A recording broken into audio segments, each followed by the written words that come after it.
Welcome. If you want to add event to calendar in your Nokia 800 TUF, for the first you have to go for the menu and right now find your calendar,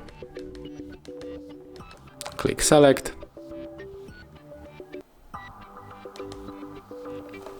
click here to add event and add title.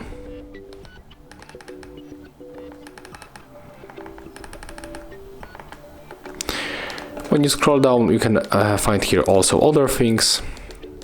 For example, you can add the reminder or set the notes. And if you set up everything, you have to click here save. And as you can see right here, we got our event. So when we click select one more time, we can edit or just delete. Thank you guys for watching. Leave thumbs ups, comments, and subscribe to our channel.